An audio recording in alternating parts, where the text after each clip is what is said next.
Going on, guys? Scotty Sparks here, coach of your London Luxray, and I'm bringing you the battle versus my Week 7 battle versus Chris, coach of the Crystal Beach Whimsy. I don't know if I said captain or coach for me when I entered, whatever. But we'll just get this underway. Talked to my team builder about what I was expecting him to bring, what I brought, and why I brought it. And here is the 6 that I predicted. Garchomp, Pelipper, Chandelure, Tornadus, Jolteon, Espeon. And what did he bring? Garchomp, Pelipper, Tornadus, Jolteon, Chandelure, and Scizor. I was so close, 5 of the 6. So I had an idea of what he was bringing, and that means going into this match, I kind of had an idea of what on his team was meant to do what. So I felt Jolteon would be for Suicune, obviously, and plus he's trying to get higher on the kill board with that. Plus the Shadow Ball option hits a lot of my Ghost Psychic Pokemon. Pelipper, I'm expecting him to be Defog Pelipper just because I do like to run hazards. Garchomp's on there. Probably offensive. Looking at his, I don't know. I'll say looking at his team, but when I say that, I have no idea what I'm talking about. I just have how Chris plays, and I know Tornadus is probably offensive. Scizor is probably a mix, just because it does both so well. Jolteon's definitely offensive. Chandelure, probably offensive, and then Garchomp. I guess you go. I don't know. So I'm just gonna get to the battle. I guess I'll talk through it. See what was. Words, man. But okay. So I knew going into this battle, one thing for sure was I was gonna lead Suicune. Basically, I could take a hit from Jolteon. If I wanted to Volt Switch, I could auto kill someone with Mirror Coat. And I match up so well against the rest of his team with Ice, Electric, Water coverage. Even Scizor, I could threaten the burn. I'm faster. If he wants to U-turn out, I could threaten that. He goes Chandelure, and this should just be a free Scald. I don't think Chandelure gets physically defensive attacks that are any good, and he does a fair amount. So the reason I'm doing this replay like this is because I was at my dad's when I was doing the battle, but I don't remember what the calc was. I did it last night, but here he switches in Scizor. This was a huge no for me, if that's the right word. There's no reason for me not to Scald again. Hidden Power Electric doesn't pick up the kill on Pelipper, but Scald's my stab move. It's my offensive. It's my strong move. Enya's Jolteon. There's no reason he could have switched Jolteon in on that and got the Volt Absorb, which would have led to nothing. Me doing nothing, and I could have most likely killed Pelipper anyways after he switched it in. But now I just revealed that I had a hidden power, and did it say it was? It didn't say it was super effective. It didn't say it was not super effective. So now he knows I have a hidden power, and it's one of the things that are neutral to Scizor, which is bad. But and I could have burnt it. I could have burnt this. So now I'm on the heels playing against Scizor. Get my Liberty switch in. He didn't nickname. Wow, I'm hurt. And he gets the U-turn, the crit. The crit doesn't really matter, to be honest. And he goes Tornadus. Let me see what I do here. I don't even know. I stay in, I guess, trying to just see what he does. And looking at his team, it gives me momentum if I can get him into Pelipper. Just because that's who I'm thinking his Defogger is. And getting the stones up hit a lot of his team hard. But he immediately goes Scizor, which I just realized would probably be his Defogger. As he goes for Defog, gets rid of my screens. There's no point of that. That was a waste of a turn putting that screen up. But now he's got the Roost, and at least he's not Swords Dance Scizor, which is a lot better. I'm going to speed this up, because this is just me and him having a stalemate. I want to keep those rocks up, and I want him to kill me. But then eventually I hit the point where we tie Defogs and Stealth Rocks, because I get 32 Stealth Rocks, he gets 16 or 24 defogs. I'll speed it up a little.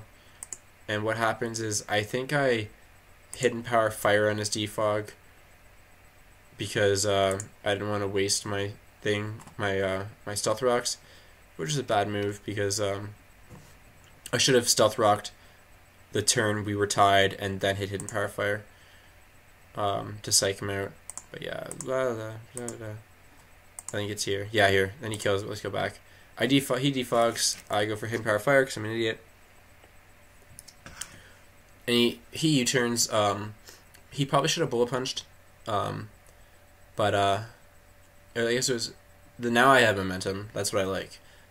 Him U-turning means I gotta see what he goes into, meaning I could pick my lead, and I can't take on that. I go, and now I figured it's choice scarfed, and if you watch my team prep, you'll know scarfed Garchomp is something I was fearing. Knowing it's scarf will be really good for the rest of the match. Plus, it means that switching Gourgeist in instead of Infernape was a good team prep move on my part. Infernape beat all forms of Garchomp other than Scarf, and he brought Scarf. Here's where the Leech Seed comes in handy because now I'm able to whittle his team down bit by bit and just stay at that 100. Protect, what does he want to do? He goes for the knockoff. I forget who I switch in here. Oh, he switches out on my switch out. And I guess I figured the leftovers wasn't too important, and it gave me an option to Toxic a way to Toxic it, the Tornadus. But now I go into into Aurora, which is my my Pelipper switch in, and hit the Hidden Power Electric, which doesn't kill him. It was supposed to do like that to 1-0 something. I got the low roll. He hits the burn, and he goes, and I think I just clicked Scald here because I learned my lesson. Low health, Scald's the better move other than Hidden Power Electric. I was also fearing the Jolteon switch in. Oh, I'm going to slow it down, that's why it's so fast. Scald ends up getting the kill. This is Aurora's first kill of the league, but it's been such a crucial role in my teams in the past couple weeks since I picked it up. So now I can't really switch in. Bronzong's dead. I felt like I didn't really. He could have had Hidden Power. Fire Fang or something. So I kind of just wanted to see what he locked himself into. To be fair, I don't think I had to sack Suicune there. I could have switched into Gourgeist, but I did. So here's a good play on my part. I'm gonna go back it up. I know he's Scarf, and I know I just wall him. Like, look at that. It does nothing. I get the Leech Seed. I know there's 100% chance he's not staying in. If he does, then he does. But he's switching out, and I'm like, I'm just gonna double Leech Seed because I want to sap health. Like that. It's that simple. And Jolteon getting weakened, Pelipper getting weakened, Tornadus getting weakened. Any of those is good for me.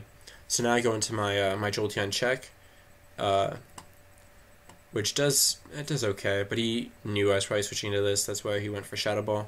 And with the Leech Seed, I'm just getting health back. Like, he can't touch me. So Tornadus, he goes into this, making me think that he either has Focus Blast or some sort of physical move that can hit me. So I go for the Protect. I want to see what he has. He's trying to U-turn. So I think I stay in. Knowing he wants to U-turn, I just stay out and click Earthquake. And he goes Garchomp, which is really good for me. If he went Pelipper, that might have been better, but he might have thought I had he knows I have Toxic, but he might have thought I had Rock Slide. But now Garchomp comes in, and I go into Gourgeist, and I just wall the hell out of this thing. His two offensive threats they can't do anything. Chandelure going down that first turn to Suicune was crucial for this match. Like, if he had Chandelure, I would have had to play around it so much more, and Suicune would have been so much more important in this game. At this point, he's just gonna let Garchomp die. I think at this point he gave up. Although Chris is a really good battler, there's some times where he knows he clues in, like, defeat is defeat, and he kind of just, like, sims the game for the rest of it so that it speeds up. Either that, or he knew I was gonna Leech Seed something, and he wanted Tornadus to not be Leech Seeded. Okay, so he goes Pelipper here. And I haven't shown the Shadow Sneak, but luckily I brought it because that way I don't have to take on a Hurricane. He most likely outsped me anyways. Sorry.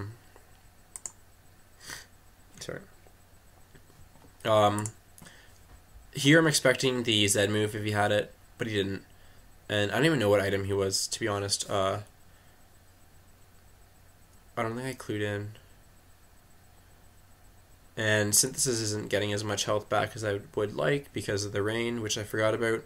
But luckily I have Protect because I'm able to stall out through Toxic. And I think slow roll this into a victory. Yeah, I just go for the Synthesis. Play it safe. I probably could have went Shadow Sneak there, but I knew Toxic would have killed him anyways, so better to just stay at a higher percentage of health and send in Excadrill because I already know I take a hit. Shadow Ball was his best option. Hidden Power Ground does a fair bit, not much more than Shadow Ball did, and I'm able to pick up the kill. Maybe sacking Gorgeist in the long run would have been the smarter move, but I think I just risked the crit because I had Terrakion that could have killed it anyways, and I'd rather try to preserve the 4-0 than sack to a 3-0. Yeah, it's the battle. It was a great game. I think Chandelure dying so early is the ultimate reason I won this game, because Chandelure, although I could have played around it, it was not Scarfed because Suicune outsped it. So Terrakion could have killed it anyways. Excadrill might have been able to outspeed it. Victini would have been able to outspeed it for sure. If I got the Psychic into the into the Chandelure. And Gorgeist could have Shadow Sneaked it. But it dying meant he couldn't break through the two walls that walled his other two offensive threats. So that ultimately led to my victory. So yeah, the Assault Vest Suicune was pretty good. It worked out pretty well. But yeah, that's the battle. We are 6-2 after 7 weeks. I believe we are leading the leaderboard in wins, and Excadrill picking up 2 kills here means that he is tied for Pinsir. He might move to 3rd, and Pinsir might move to 4th. Because I still think Conkeldurr and Jolteon beat us. But yeah, week 8 we play Sean, coach of the Elsa Curry Cutie Flies. We are 2-0 against him in the first season, season 1. We haven't played yet this season, but I'm expecting to keep that undefeated streak alive, even though we don't have Banded Scissor on our team or Scarf Garchomp to basically wreck his day. It's going to be a good match, and I'm going to team build it for that now, and I'll see you then.